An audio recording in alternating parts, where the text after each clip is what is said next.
Welcome, everybody, to the Unlikely Brothers podcast. I am Jake Johnson, also known as Big Jake, also known as State Farm. And howdy, y'all. It's Addison Lee Thompson, the Honky Tonk Heathen. Thank you for tuning in to this episode of the Unlikely Brothers podcast.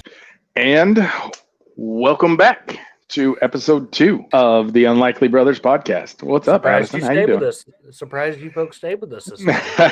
Hey, you know, we got to give them the 3-strike rule. So, they'll be gone by episode 4. They'll be gone by episode 4, and you know what? That's when we'll start putting together all the good shit. Yeah, exactly. And then they'll be like, so, what? Yeah, exactly. Then all their friends will be telling them how awesome it is, and they they'll have missed out. They'll have to go back and re-listen to it or rewatch it wherever they want to, if they want to listen to the podcast or watch it on YouTube. Oh yeah, they'll be like, dude, they went down to Colombia and had Shakira on there, and somehow the ghost of Pablo Escobar, and I need to quit hitting my mic or you're gonna kill me when you edit this. No, I don't hear it at all. Oh, okay. So I mean, I may hear it in post, but I don't hear it right now. So I am on a little less sensitive headset. So once I get on my editing headset, we may have issues. Yeah. So don't worry, I'll just kick your ass later. Oh hell. Well, yeah, folks, welcome to episode 2 of the Unlikely Brothers podcast. This should be a good one. I think we got a lot to talk about on this one. I mean, I know you got a lot to talk about. God, don't I? The wife and I just got back from Music City, Nashville. Went to go see Mike and the Moon Pies, Jason Boland, and Reckless Kelly at the Ryman Theater. I mean, that show had to have sucked. Dude, hands down. And like, I don't think a lot of people realize this about like musicians. Like, I don't just like play music for a living. I'm a fan too, obviously. Oh yeah, absolutely. My wife and I, on the rare chance we got time off, we go to shows, and it's a little bit easier here in the Hill Country. Hands down, right now, the best show I have ever seen in my entire life. That's awesome. Awesome. They absolutely blew the roof off the joint. The Moon Pies just. I've never seen a bad Moon Pie show, but I've seen them. How do I put this? I've seen them in front of like 20 people who don't give a shit. Yeah. I've seen them in front of 2,000 people that do. And that can definitely affect your mood as a band. You notice that kind of thing. There's no way to describe how on point they were when they hit the stage. And like I said, I've seen them on very good nights, and that was the best I've ever seen them, which is saying something because they are hands down one of the baddest bands on the scene right now. Well, I mean, you think about the energy that you have, walking into, the green room of the Ryman Theater, oh yeah, how could you not have a great show? I mean, yeah. we had a great show in Dillon, Montana, and there was, the crowd that was there was a good crowd. Was it the crowd we were expecting? Not in the least, but it meant something to you to be there, and you could tell. You could tell when you got up there on that stage after Spike got done. There was a special energy coming from you, and that fed the rest of the band. And I can't imagine what some of these guys must feel getting up on that stage. So yeah, no, it absolutely has to be just a surreal feeling. Well, and from a crowd perspective, like, how it goes at shows, you're sitting amongst people you don't know.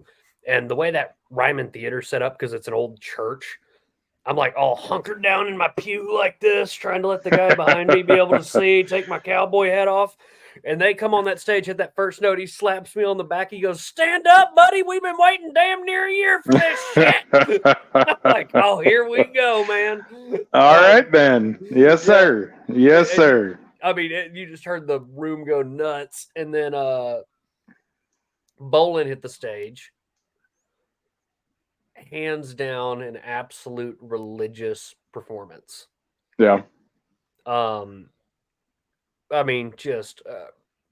I mean, and granted, I'm going to be biased because I'm a Bolin nut to begin with. You know. No. Yeah, I know. He's totally not my favorite musician ever. No. But looking at it unbiasedly, I mean, just on point, tighter than hell, and playing not only his hits, but pulled some stuff out of the vault that I haven't heard him play in a while. And I've been to a Bolin show or two. Shocker. Nice. Yeah. But yeah. pulled some stuff out of the vault that he hadn't played in a while, which I really appreciated. Very nice. But the funny thing with that was, hold on, not to cut you off. Yeah. Before he hit the stage, my buddy Venice, we went with him and his wife, and I texted him. I'm like, we got to get on the rail. And he goes, dude, neither of us have front row tickets. Like, if we get on the rail, we're damn sure getting kicked out.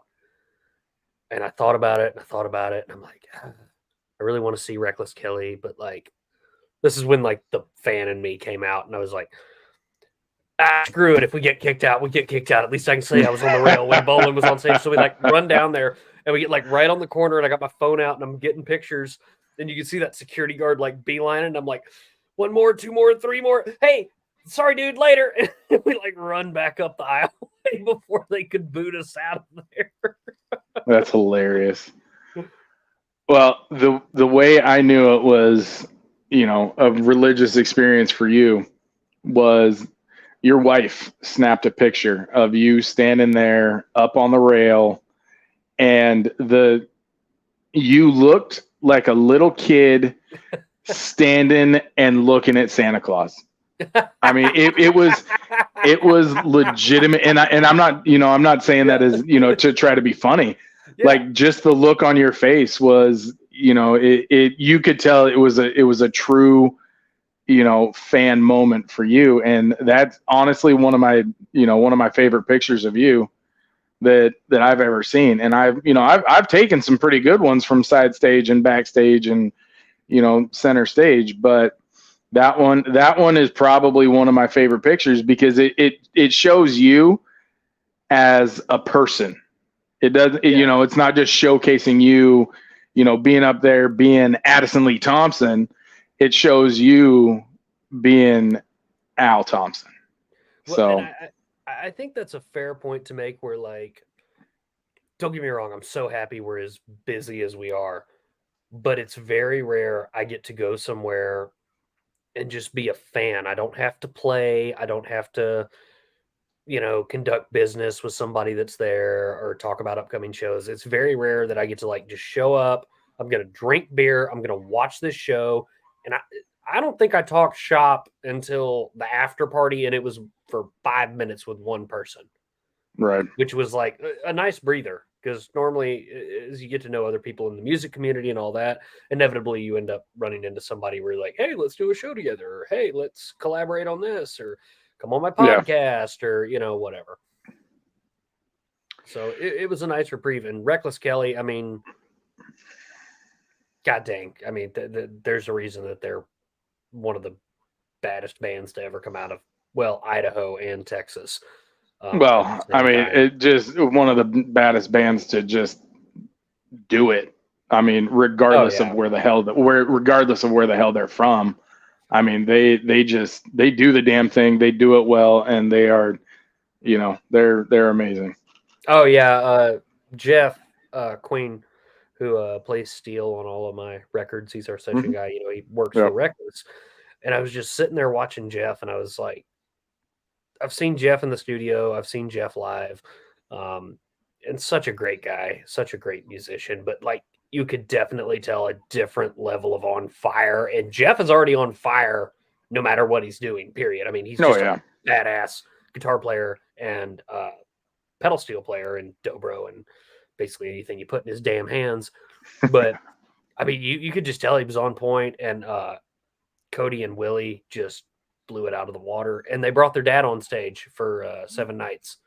Nice. They brought Muzzy on stage, and that was friggin' cool as shit.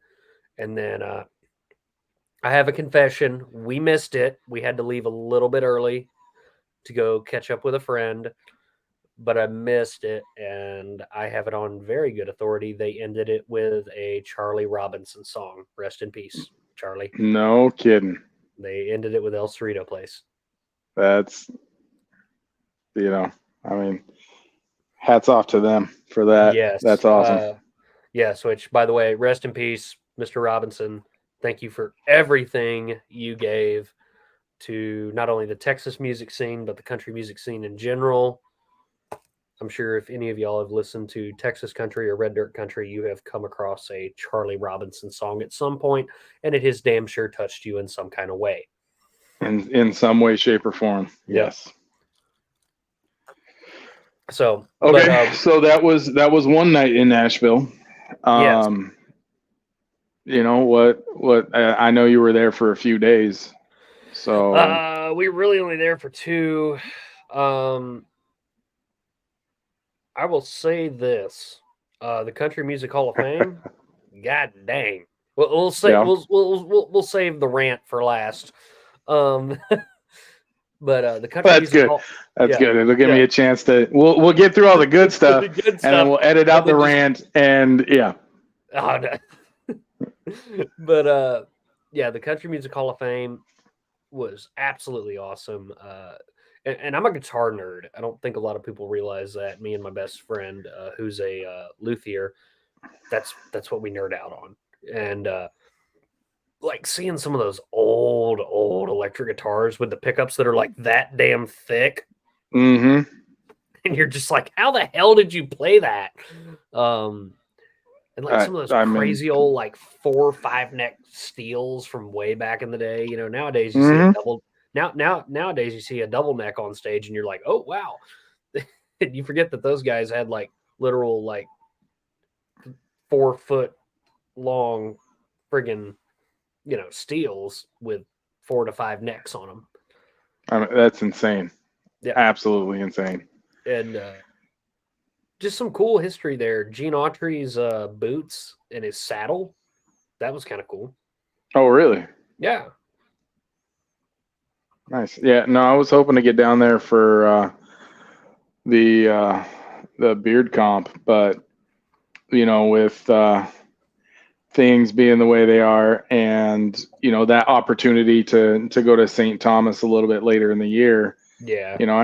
I had to do some recalculating of the travel budget. But the Country Music Hall of Fame is definitely on my bucket list to go check out. It's very, very impressive. I think they do a good job as far as there were definitely a couple of people that were missing out of there, but they hadn't been inducted yet, probably. But there were definitely a few in there that I was like, where the hell is this band? But like we were looking at Hank Williams Martin, and I'm looking at it and I'm kind of analyzing it and all this. And my wife goes, you do realize it's technically his 100th birthday today. Oh, no shit. I was like, holy shit. Like that is so cool. That's rad. That's rad. Yeah. And a lot of great history in there. I'm trying to think because I just nerded out the whole time while I was in there. Yeah, well, I mean, it was probably like me at the Pro Football Hall of Fame. Like, oh yeah. I got to go there on a whim. I was over in Michigan. I was driving from, so, here's Michigan. I was driving from here, and I had to go to here. Well, to get from here to here, you got to go down around here. Well, down around here is Ohio. And Canton, Ohio, where the Pro Football Hall of Fame was only like an hour and a half out of the way that we were going. Yeah. So I made the executive decision that we were going to take an hour and a half detour. And, we got there. We had a good 3 hours until the place closed. I was literally the last paying customer out of there because security was walking behind me. They were not forcing me out, but they were walking right behind me. So I mean, I get it. Like just a lot of people think it's just NFL that's in the Pro Football Hall of Fame. It's not. They had some XFL stuff in there. They had some XFL. Wasn't that the WWE failed experiment that went horribly? Yes, it was. Yes, it was. They had some Canadian football stuff in there. They had some old, AFL football stuff. It was so cool. Oh, hell yeah, dude. And to go in there and see some things that, see jerseys or cleats that I saw on TV on the field, or, it's, so I get it. I get where, you nerded out at the Country Music Hall of Fame, because, you and country music are like me and football. So. Yeah, dude. And, friggin', like, it's interesting though to get a perspective on what other people think of country music. Like, I was looking at the Bob Wills exhibit, Bob Wills and the Texas Playboys. Mm-hmm. Like, the Bob Wills is still the king, and I'm looking at his fiddle and all that, and some guy's like, who the hell's this guy? And I'm like, I will fight you right here, right now. Like, that is if you want to listen to anything out of Texas, there's two names you at least need to know: Willie Nelson and Bob Wills. You blankety blank. Right. But I definitely had a great time in there. Good. Didn't spend too much time in the Taylor Swift Educational Center, but I mean, I don't understand why. I mean, take some notes. Do what she does. I mean, we need tours like that. It's one of those, I knock her around my wife because my wife is a Swiftie. Yeah. But at the same time, like, realistically, it's the same thing I say about any other artist I knocked, other than like a select few. But at the end of the day, they're making more money than me. They're doing bigger than me, so they're doing something right. So I joke about it, but they're doing something right. I'm still playing small clubs and rodeos. I mean, absolutely. I'm not mad about. I mean, I don't knock, her team's ability to get her in the right place at the right time, in front of the right people, and then get the right backing. And with her, it's not about musical talent. It's not, in my opinion, this is my opinion. It's not about musical talent, because you put her voice on anyone else's face in pop music right now, and it's the same. It's not about her songwriting, because in the last 10 years, she's got over 100 songs about breakups. She writes about the same shit. But you got to admit this, though, it's working. And it is. I'm not knocking it for working. I'm not in any way, shape, or form. I'm knocking it. No. Oh, I mean, I don't know why you would automatically assume that. I'm saying that for our valiant fans here. I don't know why. I don't know why you would say it's not my cup of tea. No, I mean, and that's the thing is, don't get me wrong. I mean, and you've heard it, like, when we're in the van or on the RV, we're definitely, like, something will pop up on the radio or on Spotify, and we're just all, like, trashing it. Oh, yeah. And, you got to think, you're like, well, this RV they popped up on Spotify. Yeah, this RV doesn't have AC, and two people sleep on cots on the floor every night. Like, they're doing something better than us. Hey, it's got AC now. It's got that van has cold AC, and Bertha has AC now. So what you guys don't understand, I think we touched on it a little bit on the last podcast. A little bit.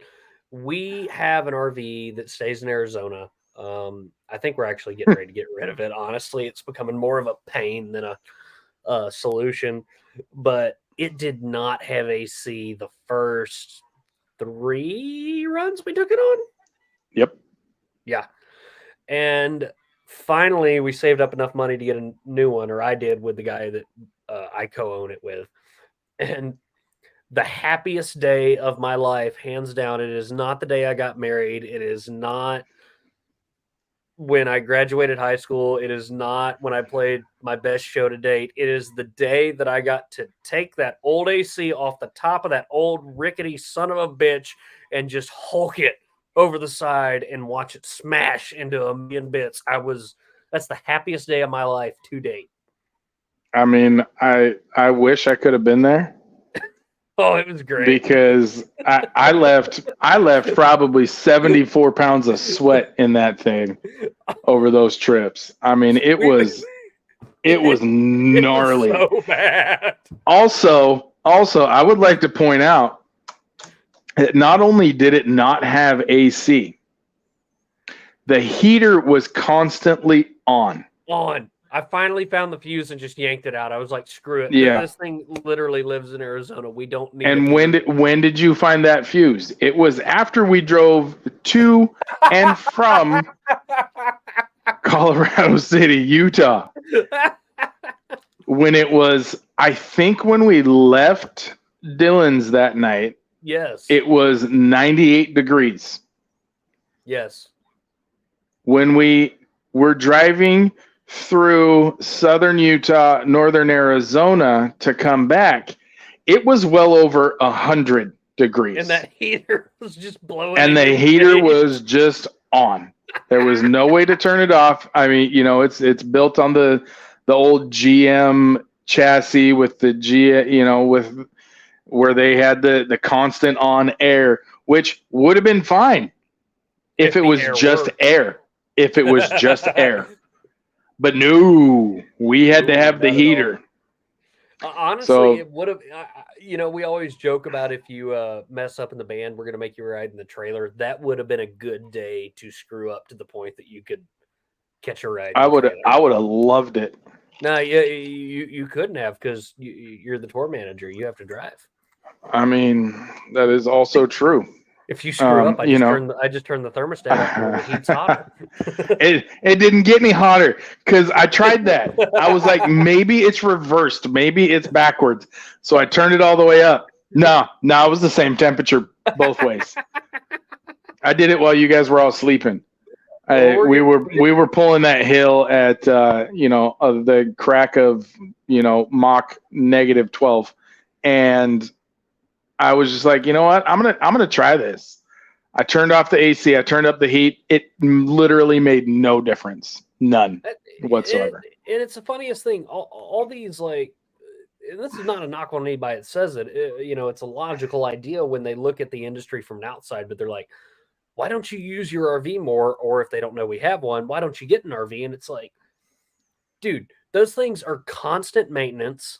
There's something always wrong with them. And on top of that, okay, yeah, in theory, we're cutting down on our hotel cost and our food cost if we have one with a kitchen, which we do on Bertha. But it's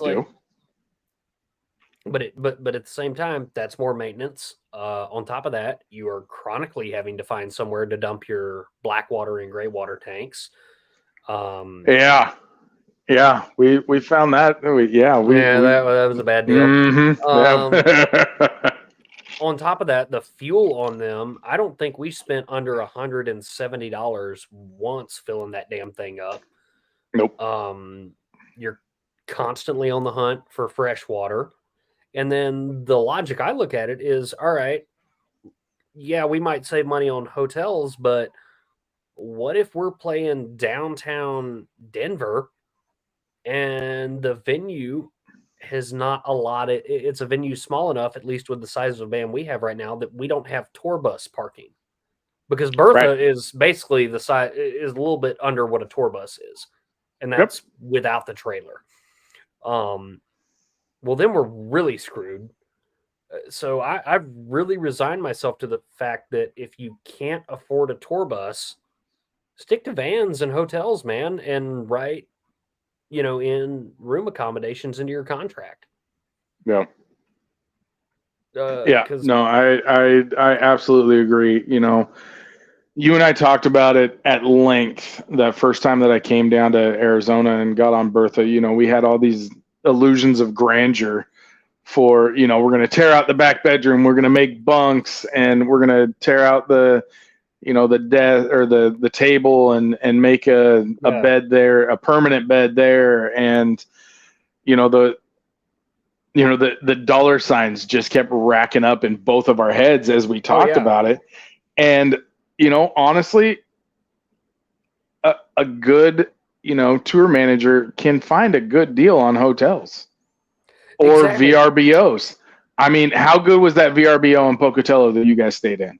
Oh, it was great. And granted, two people ended up couching it, but it was a nice couch. And I know to our listeners that seems insane, but like when Johnny's only 4.5 feet tall anyway. Like, he ain't need a whole bed. No, Johnny got his own room. But the thing was, I can get away with telling this story. Johnny got turned around, and for those of y'all that don't know, Johnny's our pedal steel player. He is a wonderful human being, but he's blind, completely blind. Johnny got turned around in the house that night and got caught wandering around the house in his skivvies because we gave him his own room because he likes his privacy, because he's, basic tasks are different for him than, say, you or me. And so Johnny got caught in the middle of the night looking for the bathroom, and we felt like shit for that dude. But we should have put him. But I always feel bad putting him on the couch too, because I know he needs access to like move around to find his cane and needs a little more space to operate. Yeah. But either way, like Dylan's not much taller. Even. Yeah, I mean, we got a couple borderline small people. Dude, no one in this band. The new guitar player is pretty tall. No one in this band is tall. It's a bunch of midgets on stage. We might as well just be going oompa loompa doompa dee doo. I mean, let's try it. Record it. Yeah, exactly. We might hit our big break. Hey, whatever it takes, right? Yeah, no shit. All right, so let's get to the back end of the Nashville trip here, because I'm going to talk about this. I'm going to talk about it. All right. I have never been to Nashville up until this past weekend. Broadway.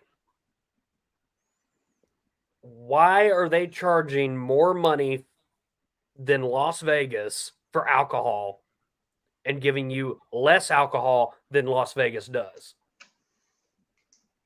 Because they can. Because they can. I get that. But what I'm also saying is, when you pay screw you money for beer in Vegas, at least you're usually getting a tall boy out of the deal. You got to kind of know where to go, but at least you're getting a tall boy. Yeah. I was paying $20 for 3 beers. I mean, that's not. No, screw that. I mean, for a city like Nashville, that ain't it. Like, oh my God, it was driving me. That ain't too bad. And I was talking to one guy, and he's like, "Oh yeah, I'm on like my 3rd gig today, or whatever he said." And I'm like, "Here?" He's like, "Yeah, man, I'm rolling down the street after or right now because I just finished this one." I'm like,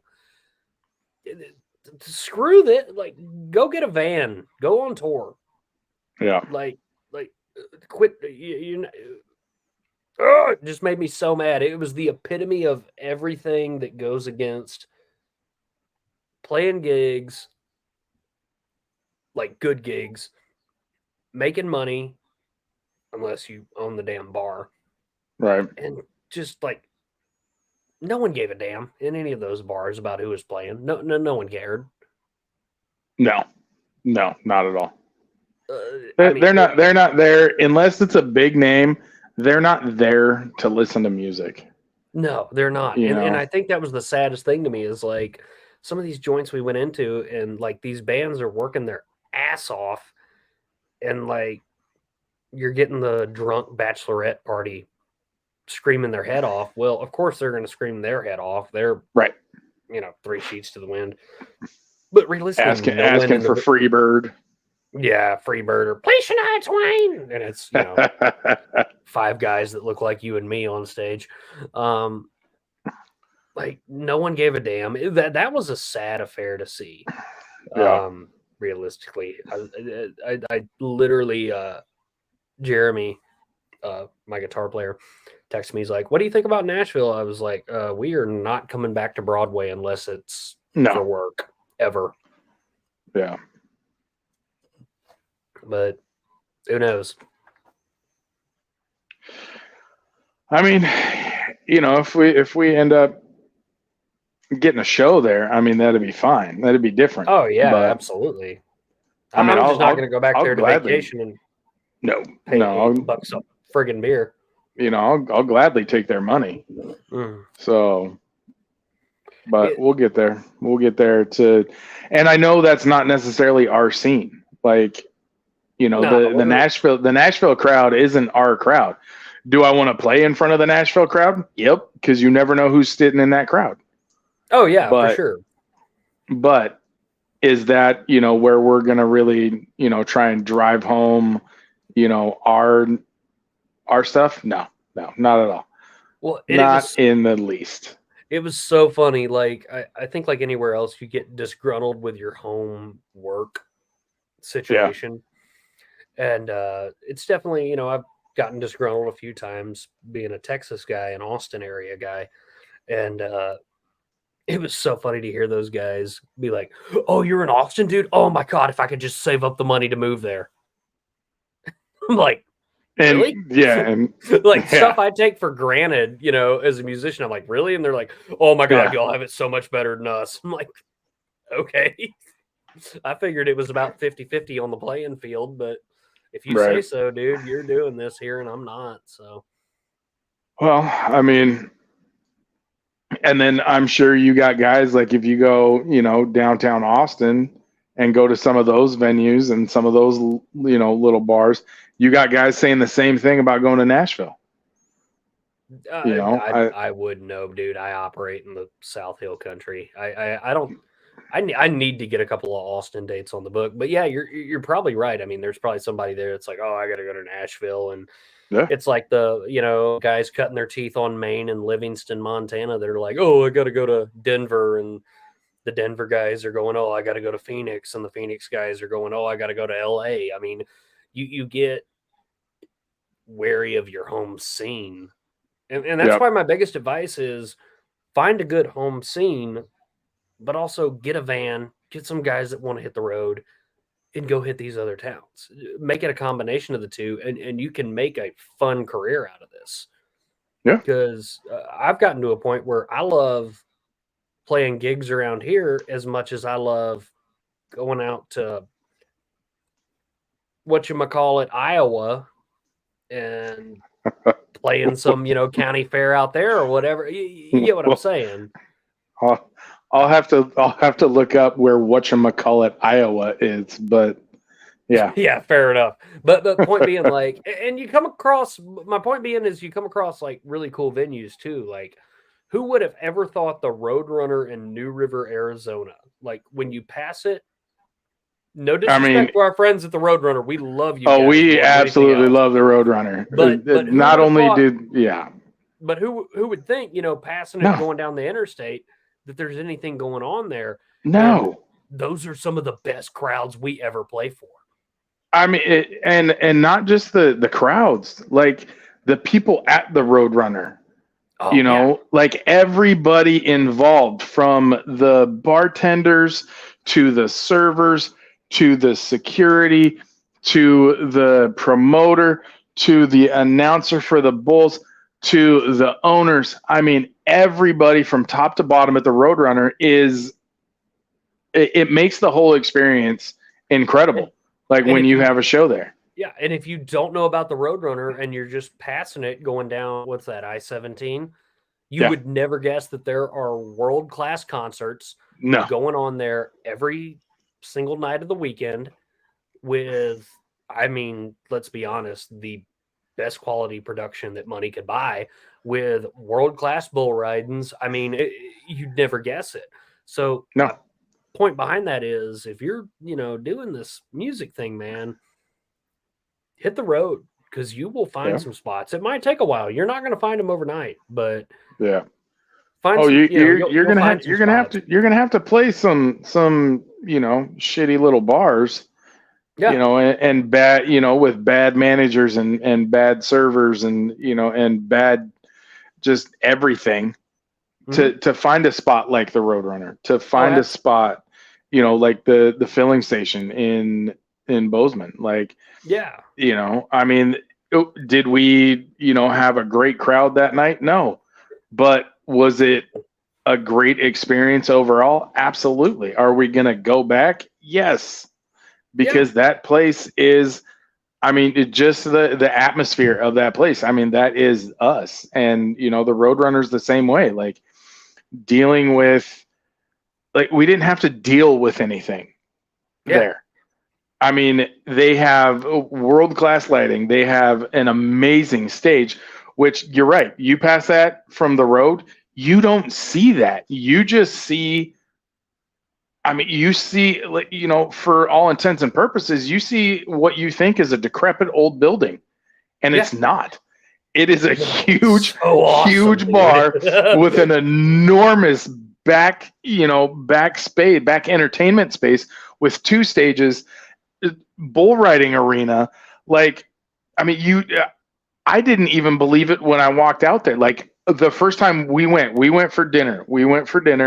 And I was like, well, where the hell's the bull riding at? Because I saw the back of the grandstands and I thought that was just a fence. Yeah. I didn't understand that was, I saw the 2 stages. I was like, all right, cool. They got a couple stages.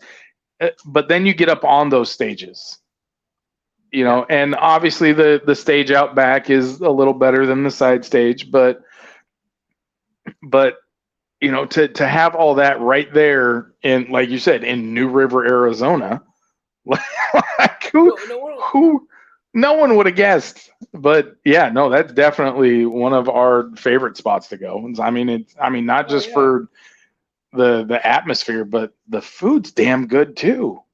And I think another point in this conversation is, don't judge a venue on what you see. Like, Yeah. we have definitely played some venues that are like really small stages where you walk in and you're just like, what in the hell? But then the crowd shows up and it's one of the best shows you've ever played. Well, I mean, Lakeside's like that too. Yeah. Up in Helena. Yeah. And then don't discount your local crowd. Like this poster back here, old Roosters Country there in Mesa, Arizona. Like, you might not have a following in Arizona, but if you can get in with Miss Cherie and Mr. Steve that run that outfit over there, they have such a loyal local following that if they like you, you're in. I mean, they will support you till the end of time, and don't discount that either. And I think that's what a lot of these bands that are just hit road, they think that they're thinking of the sense of, oh, we're an out-of-state band and we're coming to town and people are just going to love us because we're out of state. There's so many more integral parts to touring, and whether it's a built-in crowd or a crowd you've built a fan following in as far as that market, or it's your local market. This isn't just book gigs hit the road. There's a science to it, and take into account a lot of those factors. Well, I mean, you have to look at, the venue you're booking. Is it typically a rock venue? Is it typically a dance venue? Is it typically, a country venue, or is it a all music venue? Yeah. So yeah, I mean, not just that, but before I ever contact a venue, I go to their Facebook page. Yeah. See what they're doing. Yeah. And see what they're about. I see what the comments are on, I mean, even just their daily specials post. Yeah. If they got people posting or, commenting on their daily specials post that, they had a bad time last Saturday night, I'm going to be a little bit, less willing to, because if someone had that bad of a time that they went onto that venue's page and talked about it on their, on a site or a post that had nothing to do with it, that's a really bad experience. Yeah, and I don't know if I don't know if I want to, I don't know if I want to put you guys in front of a crowd that, is like that, or, in a venue where, I might have to be a little more on edge, and I don't like to be on edge. I like to be relaxed once the show starts, because from the time we show up until the time we drive away, like, your guys' safety is my responsibility. Yeah. And I want to put you guys in the safest place possible. Yeah, absolutely, man. Well, on that note, I think we have a little bit of housekeeping we got to do for the Unlikely Brothers podcast. And what do you think we got to do, sir? Well, we got some announcements to make. Let's start with the meal of the month. That should be coming up here right after the release of episode 2.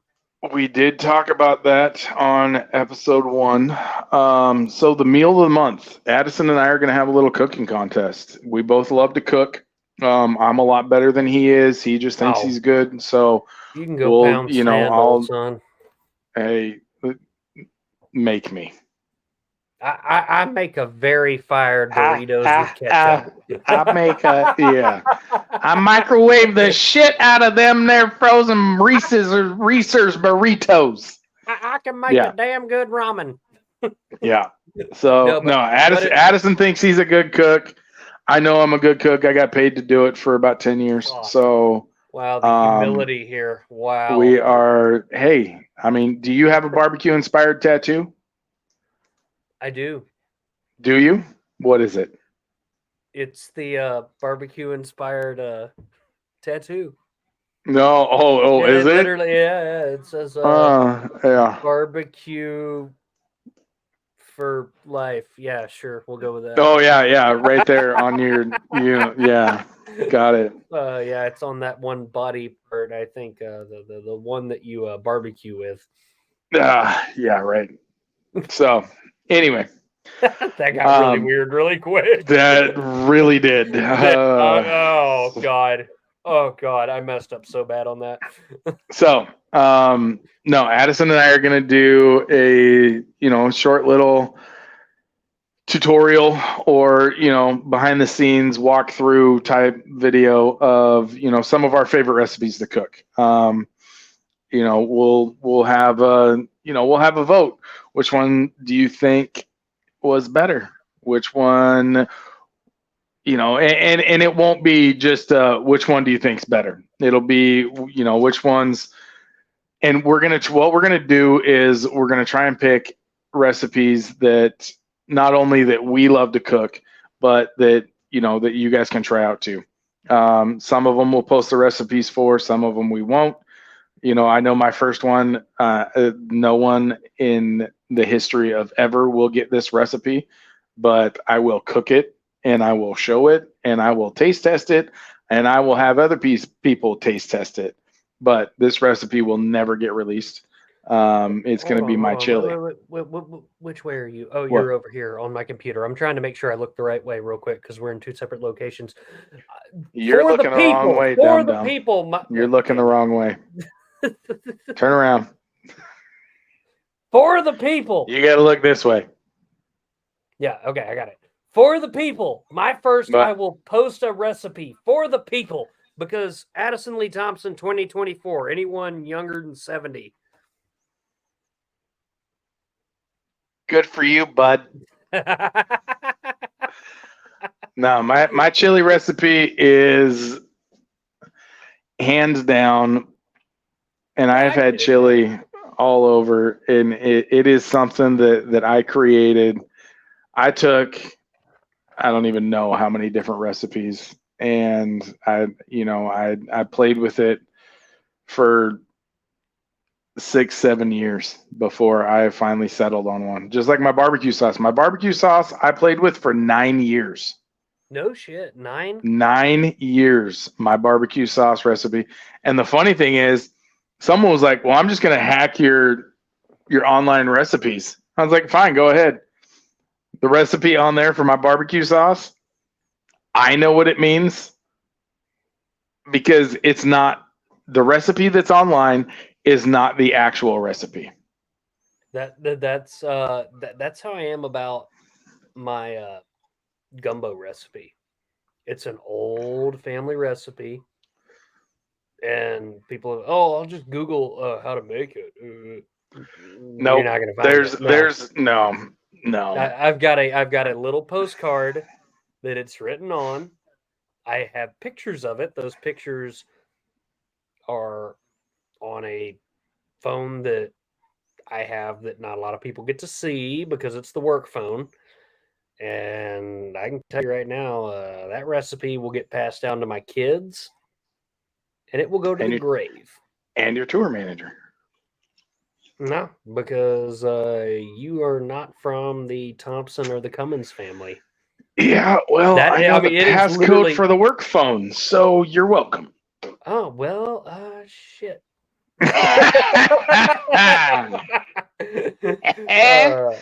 Checkmate. But no, I mean those family recipes, man. You gotta. No, I won't. I would never. Mm-hmm. I mean, even knowing that information, I would never even go look at it. You know, I got a couple. I haven't had my gumbo yet either. No, I haven't. Yeah, we haven't really been in a place. I mean, unless you were going to make it on Bertha, we haven't really been in a place where we could cook. Bertha does not have the culinary accommodations for that chore. I mean, no, she don't. We could. I can promise you, she don't. The way you got to do that gumbo, she does not. What makes it okay? I mean, I'm obviously not asking for the recipe, but what would you need for the culinary accommodations? I would need a stove that lasts longer than what the propane tank on that can pull for fuel. Fair enough. Yeah. Fair enough. I get it. Yep. There's a slow cooking piece to that. And it's really not the biggest piece, but I've tried doing it quicker. And it ain't the same, is it? No bueno. And it's it's really not like one of the main things that makes or breaks it, but you can definitely taste a difference. Yeah. But so you're doing your chili for the first meal of the month? I'm gonna do my chili for the first meal of the month. Yes, sir. I think I gotta double check the freezer, so don't quote me on this, but I think I got enough. I think I'm gonna do some smoked venison. That'll be interesting. Yeah. I know that sounds weird coming out of my mouth, but no, it doesn't sound weird coming out of your mouth. It just sounds weird, period, because typically you only smoke fatty meats. Yes. And venison is a very lean meat. So I'm interested to see how you're going to smoke it without turning it into jerky. Okay, so I can get with you on this. So low, and I'll cover this, when we record. Yeah. When you do the Yeah. Very low heat, very, very low heat. And it's only smoked for so long and in cast iron. Because I'm a big cast iron skillet guy. Right. So it's only it just tastes better. Yeah, so very smoked, but only for so long to absorb that smoky flavor. And then you immediately pop it over onto an open flame to cook it all the way through, if that makes sense. Yeah. If that makes sense. Yes. Yeah. Yeah. Which I don't think a lot of people realize that. Like, they'll sit there, with the exception of like briskets and things like that. Most of your leaner meats or smaller cuts, you just got to get that flavor in there. Once that meat kind of, those pores seal up. Mm-hmm. You're realistically just wasting wood at that point. Yep. You're not going to get any added benefit to smoking it any longer. So you might as well just. And I used to be in the camp of hit it on the open flame. Yep. And I used to be in the camp of, smoke it the whole way through until you gave me that knowledge because you're the better pit master than myself. But once I kind of heard that tidbit, I was like, oh, I could have some fun with some game meat, Yeah.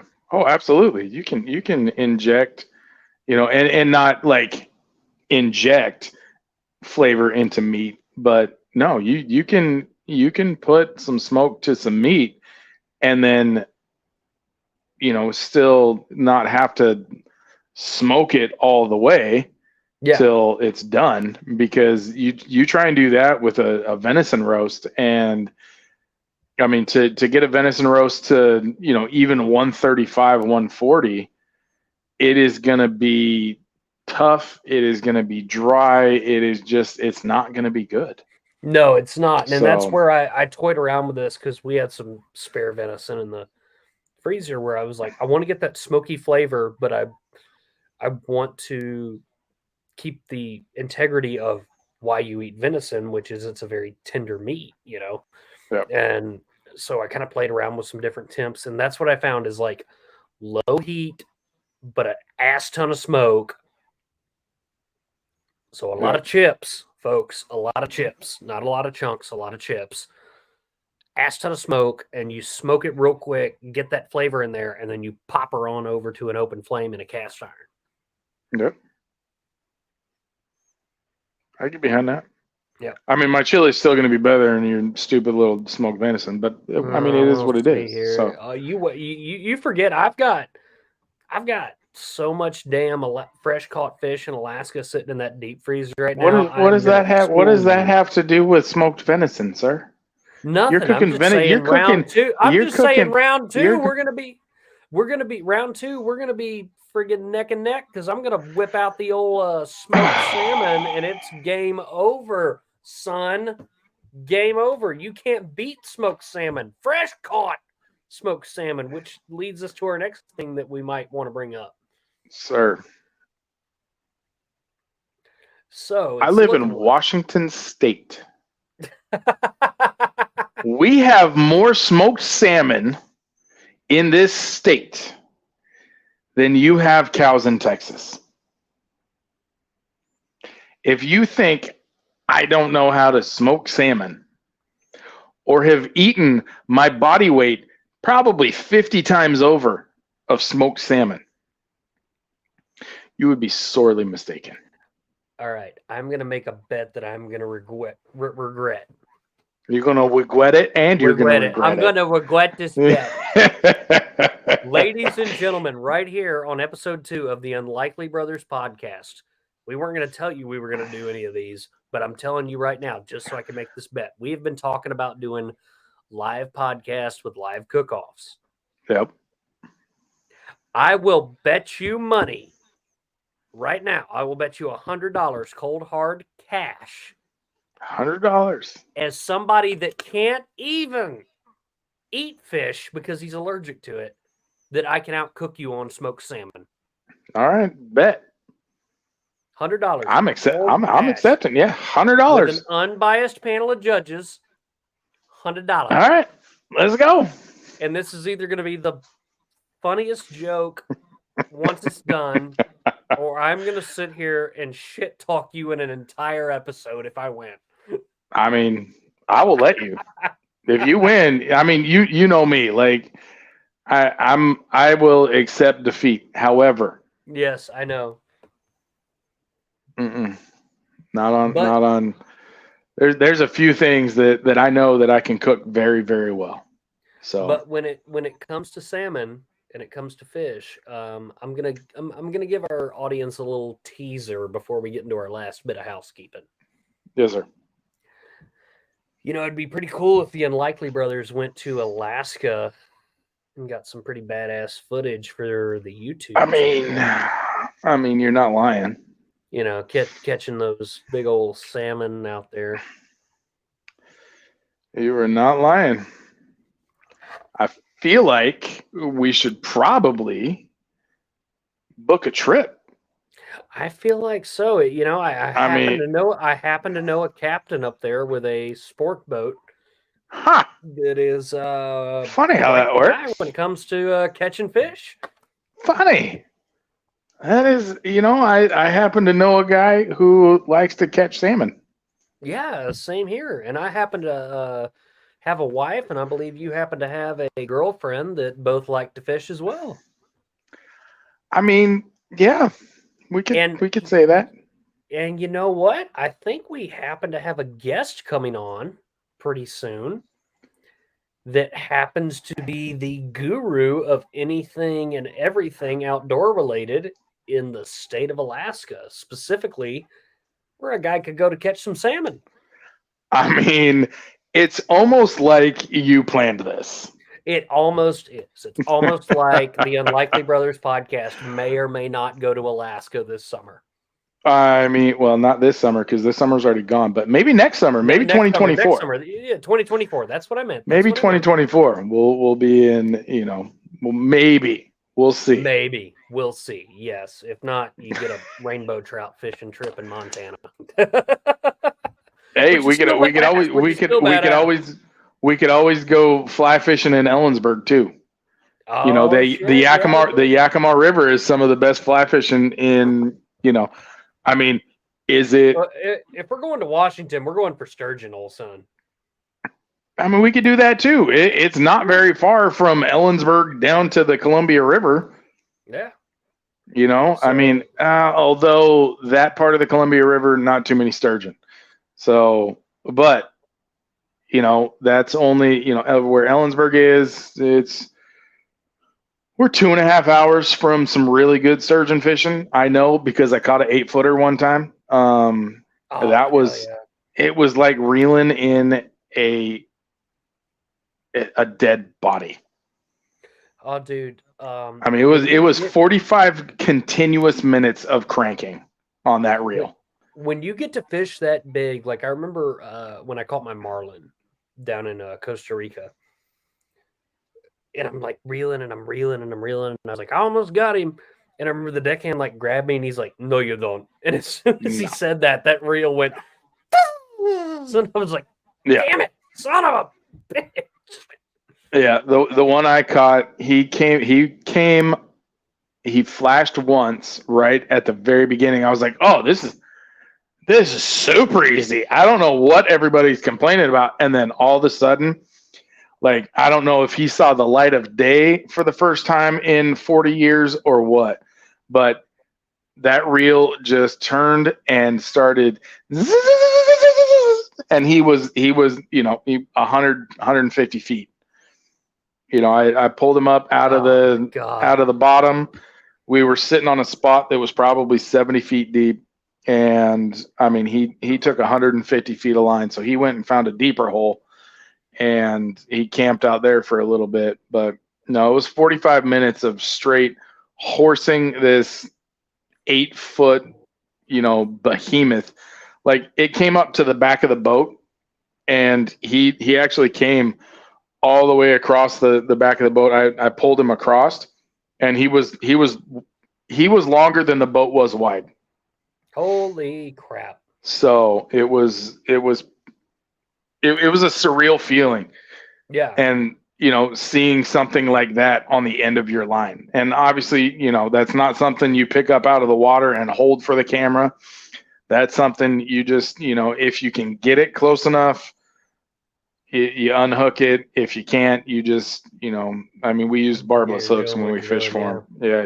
You just cut the leader and move on. So, well, but yeah, we got fishing, we got, cooking. So, and we got 2 upcoming guests, Mr. Troy Holland from Anchorage, Alaska. That is our Alaskan outdoors guru. We're going to have him on. And then after that, if any of you grew up watching American Gladiator, we're going to have Wolf on here, Mr. Hollywood Yates. Yes, sir. Got a historic career in the entertainment business, whether it be rodeo, acting, wrestling, music. Country music, yeah. Country music. He's done it all. So we're going to have him on here. And we got some other guests we're lining up as we speak of this. Yep, sure do. So, All right, brother. Well, I'm out of drink, so I think it's a good time to call it a night. Thank you, folks, for tuning in to episode number 2 of the Unlikely Brothers podcast, and we will see you next time. Later. Mama raised me on the good book. Heard the preach every Sunday